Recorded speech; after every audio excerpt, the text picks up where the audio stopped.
from top tiers to lower tiers, any kind of sport, the engagement is very different from like the Premier League to like a smaller organization or federation.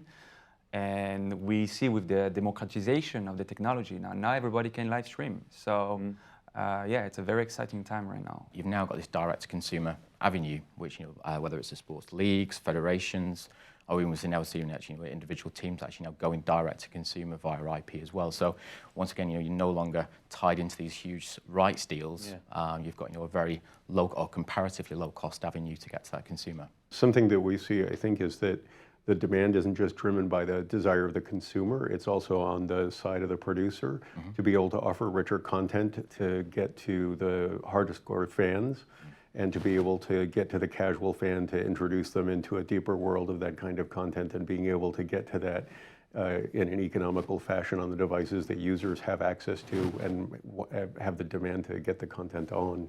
Yeah, and it can be for a young team, but it can also be for top, tier 3 or tier 4 championship as well. Yeah. If you're passionate about soccer, irrespective of what league you are at, you want to kind of see and be able to see it. And especially if you have, like in France, if you have your League 2, I think it's called, a team that is not Major 1, but you still want to follow it. So this technology allows anybody to follow the team that actually have passion for. And to dive as deep into that world as you want to be able to do when you have the time to be able to do that. Exactly. It's not only having these big outside broadcasts still being done, with top tier sports, that whenever I go to trade shows like NAB and IBC, there's always another company offering kind of cloud-based editing, and it enables you to do content that looks quite similar to the top tier stuff at a vastly reduced cost. From, say, Brightcove's point of view, with your client base, how much of this is actually filtering down into proper production, and are people actually doing this stuff yet? Yeah, we do. I mean, right now with our technology, you can do automatic live clipping, for instance, automatic recording of live streaming. So this is something that can help smaller organization that doesn't necessarily have the mass production to create some good quality live streaming. As you said, right now it's pretty easy to have a good quality content and to have a good production content. But this is something we can help. And we can help also to produce content, but also to distribute content across multiple devices. And I think this is the next challenge here is producing content is now getting easier, but now how do you push this content to your either social destination, to your own website, across multiple devices? That can also be a supplement to the content even of a large broadcaster, though. If you're at a EPL game with tens of thousands of fans, we're not far from the day when a fan in the stands will be able to contribute directly. If there's a controversial call on the field, maybe there's an angle that person got that wasn't available to the professional crew that are there. And if there's an app or a technology behind that helps figure out what angle that's in and takes a look at content that's available, that could be worked into the chain for that. And I don't think we're far from that point. Yeah, we take advantage of user-generated content because it is something that gives you a different perspective and creates a different story. Do you do that within a live environment as well? Not yet, but definitely we are trying to get there. As we were saying before, like for us, it will become part of a normal broadcast. Depending on where we are, we want to be able to create, I would say, almost like a Twitch experience. We see a lot of that going onto, I would say, onto gaming and e-gaming and esports. Why can it not be answered for a broadcast? To super serve those super fans, actually have super fans that actually generate content for us. And it's not just about what's on the field as well as for that. That's as professional broadcasters, we're trying to capture what's on the field, but the audience for that may be capturing the experience of the audience as they're watching it, and we may be able to add that to the UGC for the availability of content. Yeah. And bringing the audience closer, there seems to be a good example with Formula E, which has got this esports VR, I think, or experience that you can. I think it takes the data from the actual motorsport happening at the time, and then you can view it and take part in it. And then apparently you can also vote for a driver to get a boost, and then it literally impacts on the game and on the motorsport as it's happening. It seems an incredible interaction between the fan and the sport. And do you think we'll see more of that kind of stuff happening in the live sport environment? That's definitely on the way. The industry there is already looking at your vehicle as an immersive platform for entertainment. If it can drive itself, then the displays then your windshield, the windows, they're all a display. And that's a perfect overlay for a motorsport and being able to combine those experiences. Yeah, and a similar experience with IndyCar in the US. They have a similar replication on CGI, not with the VR headset at the moment, just on a tablet screen. But that's a business model. They actually is a subscription business model in addition to what they'd be paying for the TV channel itself. So if you think about it, that's a new revenue stream to bolster that sports as well. So yeah, it's the innovation which is creating not just, I suppose, immersion, but importantly for the industry as well, more money. That's also technically very, very challenging because the amount of data carried through VR is tremendous. No, but that for me goes back to the fact of what these leagues are trying to do. It is really super serve their super fans. And that becomes like giving these immersive experiences, something like that. It is like if you're a fan of sports, you really would like to have that different experience, that immersive experience that before with this technology you didn't have a chance to do. Yeah. With live streaming, we were talking before about resolution, whether it 4K is a good thing to get out there, whether immersion can be enhanced through things like HDR, whether it's 4K HDR, HD HDR. I mean, how do we cope with all this kind of demand for ever increasing resolutions and colors? And I think the technology is there, HDR, 4K. I think it's now again democratized, but I think it's also down to the end user expectations as well. I think someone watching a football game on the mobile phone on the bus is not expecting to get 4K, and it's okay. And I think it's being able to just watch the game and the goals is a pretty good experience already today. I think the experience and the expectations are very much different when it comes to a big screen. So this differentiation I think that we need to take into consideration. And again, back to the mobile experience, I think there is a big driver today, which is of course stream quality, but also experience, immersive experience. How do I gather data within the mobile experience as well?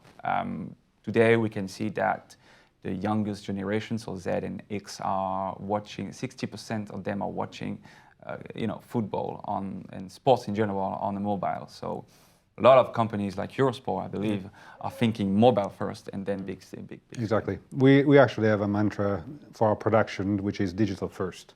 And actually everything that we are trying to do, even our production, it is, okay, how can we enhance the digital experience first and then to look at the broadcast naturally, but it is always digital first, what we say. The problem though that we actually created for ourselves, that behind the technology completely changed, but the expectation have not been lower. So quality of service, quality of experience have remained high as possible. So now we have an expectation to meet, which it's like playing Jenga, like sooner or later you're going to take out one of these blocks and everything. Hopefully not everything will fall.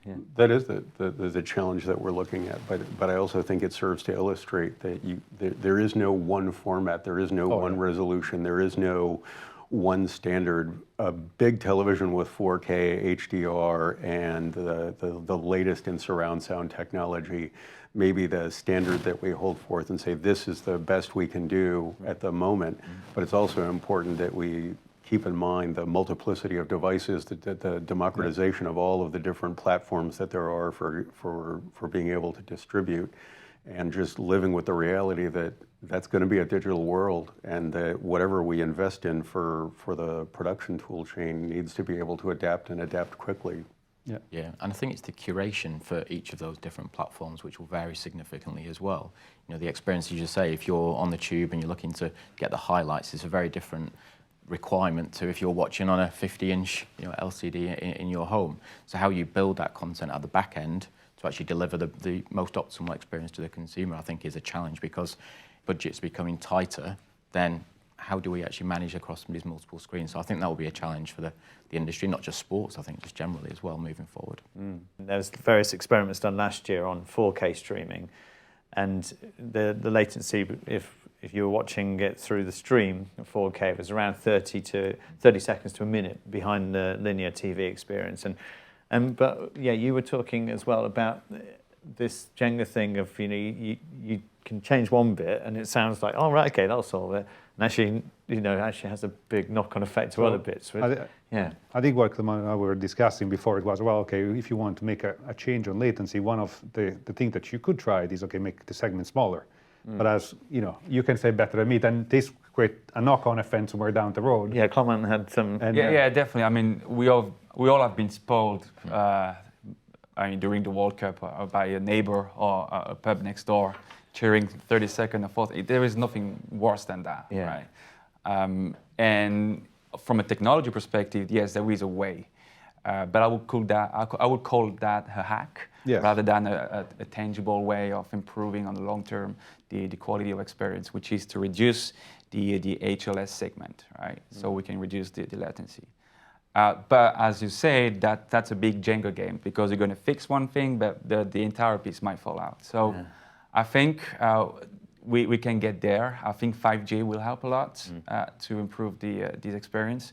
But this is something that we take in consideration because this is a major requirement for anybody who wants to do sports right now. A lot of what we're talking about are changing the nature of what I'm producing in order to fit the device that I'm getting it to, instead of addressing the technology problem that led us to have part of those problems anyway. Problem of thinking, what bit rate can I support, or do I need forward error correction, or do I need to accept that it's going to be lossier than I would otherwise want it to be? We don't need to necessarily accept those as compromises.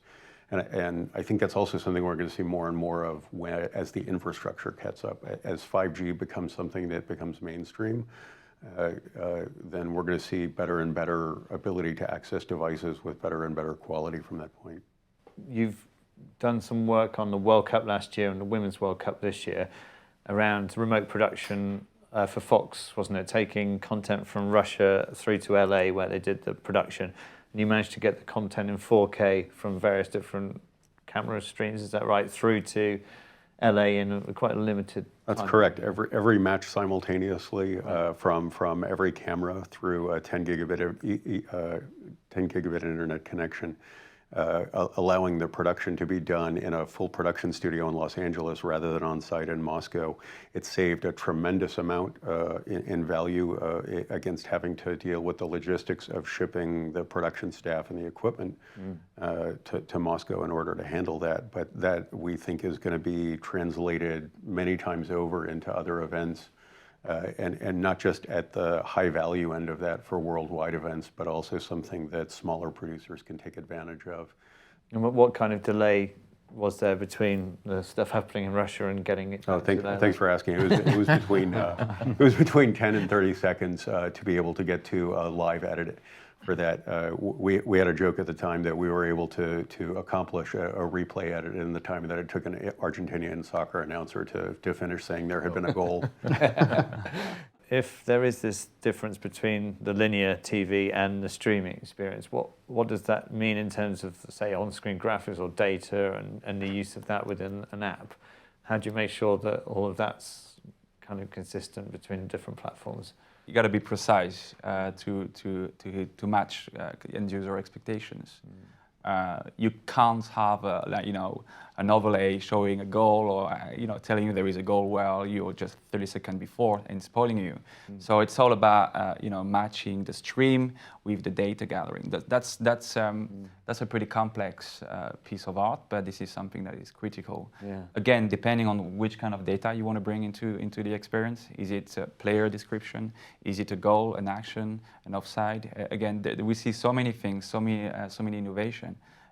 But yeah, it's something that is pretty complex from an operational perspective. Especially for Eurosport, what we're doing this year, it's actually exactly what you're saying. We are going to completely overhaul our sports data platform, because that's, again, it's a way that we can actually create a very immersive experience, both on the broadcast sides, but also on the digital side. And the way that we describe it is a hot and cold aisle of data. Hot, it is like, okay, like you exactly say, somebody scored a goal, let's display it, let's update the information so it's updated. But the cold one, it is especially for secondary screens, it is how, okay, well, always the example always comes up is Usain Bolt. What is his record? How can you actually, who has done the 100 meters second fastest than him? It is like all those experiences are going to become very important, again, to create that immersive experience for these super fans that want to consume it. all these nuances, again, you go back to the metaphor of the Jenga. It is like, okay, now we fixed the delay, but now we actually too fast, so we need to slow down something else now.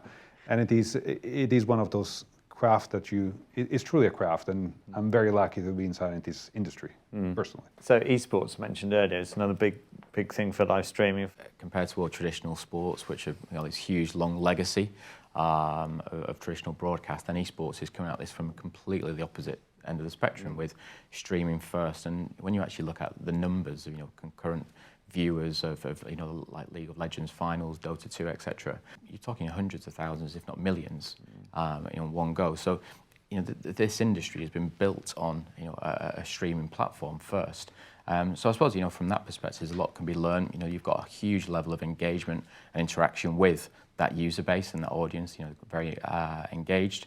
And there's also spectator modes which will drop you straight into the action, similar to what we talked about with the Formula E before as well. And I think the whole industry now is realizing that they can't no longer hold off the tide of esports. It needs to be accepted and recognized as a sport. So I think that as an industry now is really taking off and very interesting. Well, and the technology for that will get adopted elsewhere. And we also have to keep in mind the lens that we're looking at it from geographically, because streaming is also important in economies where mobile is what's available to the populace for that.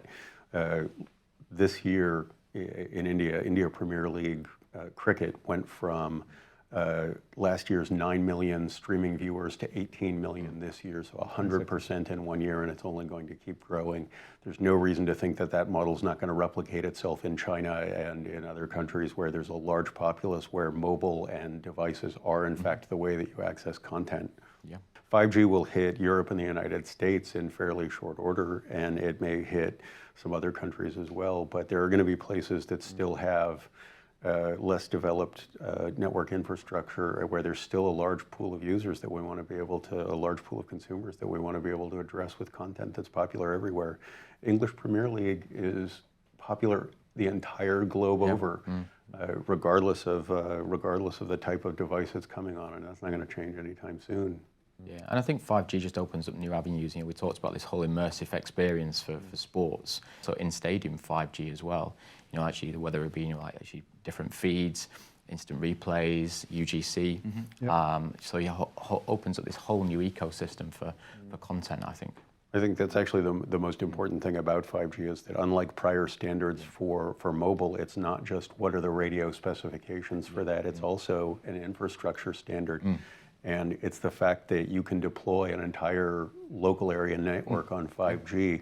It integrates the content production chain back into the same technology that devices are going to be accessible from. And so I think that's going to speed up the cycle with which consumers access that content. Yeah, I totally agree. The last point that you made, that's exactly the point that I want to make. It is truly, it closes the loop on the production side to the consumption, and that's very, very important. And what does that mean practically then? Practically for me, in my view, and I'm no expert on the 5G spectrum or anything like that, but definitely if you look at the ability to streams, actually capture content, there is technology like Aspera, but there is actually also some other technology that you can use to actually capture content outside of where you are normally, where before you had to bring trucks or anything like that. Like, it allows you really to create different production, and this actually ties back into where we started about, like, if I want to create the League 2 streams, I don't need to have out there a trucks like you used to have and get an ASI lines or anything like that. It truly brings out different production perspective that you can do, which then goes back to the customer and how you're going to consume it. Do you think that's going to democratize production equipment? That's a good question. I never thought about it that way. It's going to become interesting. If you're an outside broadcast company at the moment, would you be quite concerned about what 5G might mean? Saving money, saving time, actually making it more convenient for the operators as well. But if you're a company that's traditionally supplied these vehicles that go out to these events, will there be a need for that in the future as well? I don't know. I think this is part of the business nature. This company will probably have to reinvent themselves a little bit. Most of them did in the past. I mean, before 4G, there were 3G and so on. And this is the innovation path. And I think these companies will take it as well.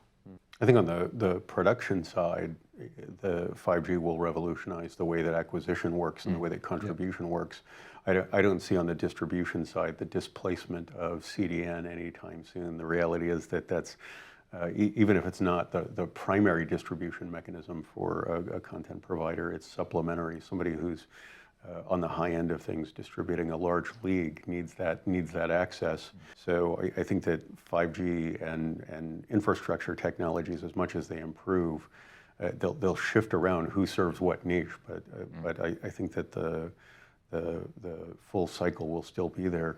I'm not sure that the business driver from our customers are necessarily quality of streaming or quality of network. Okay. I would say, of course, it's part of the picture. I would say it's also the democratization of video streaming technology, devices, etc. So what we see right now is a lot of rights holder, including federation, football clubs, leagues, are thinking about going direct to the consumer. Not necessarily at a massive scale on the big, the biggest countries, but in some countries they feel like they have some space to taste the water a little bit. And it's also about what's the speed to market for that. I mean, the consumer may not expect much from the device they have today, but tomorrow as it improves, they may have a different expectation. And the folks that get to be able to distribute that content first are going to be in a better position to get that fan base turned into consumers. Yep.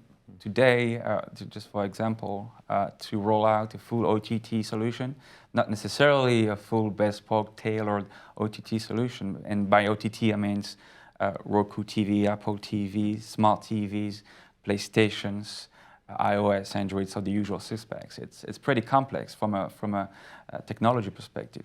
To be able to roll out a technology like that and an offer like that, OTT offer, will take up to 12 weeks. So I think it's very well suited to any kind of large event. Yeah, big tournament. Big tournament that we can turn on and turn off the platform. And that's also good for them to be able to measure the success of the sports on the local market, to be able to gather data, because this is another big point of OTT. So knowing where is audience, what are they watching, and why they're not watching maybe as well. There are various business model right now. You got the traditional SVOD model. You have the AVOD through monetization with ads. And we also have the authentication VOD, which is you can access to a certain part of the content, and after authentication, you cannot get access to full content. We maybe see more pressure on producers to make content available more widely, though. Google, YouTube just signed an agreement with U.S. Major League Baseball to distribute 13 games, and there's no requirement other than having a subscription to YouTube itself. That's obviously meant to drive access to premium content, but the spread of the free content is still there. You've got this whole rafter of new players, non-traditional broadcasters venturing not just into, first of all, it was movies, then it was original TV, and sports is almost that last bastion. I would probably consider more of pay TV's, stronghold. But when you see, companies like Amazon coming in bidding for Premiership or Premier League rights, and actually coincidentally they're on the same day as their Amazon sale day on Boxing Day. So what's their strategy? Is it to get more audience to watch football, or is it to actually sell more echoes and more dots? So there's a whole new ecosystem building out that actually content is almost like the drug just to get people involved in, whether it's collecting data, increased advertising, or as you say, selling more products at retail. So the whole landscape on the rights and ecosystem side is changing quicker now than ever. Yeah, and something you also need to think about when you're launching an OTT service SVOD is, I don't know about anybody in the room, but I already have 5 or 6 subscriptions myself. So you're probably fighting for the 7th or the 8th one.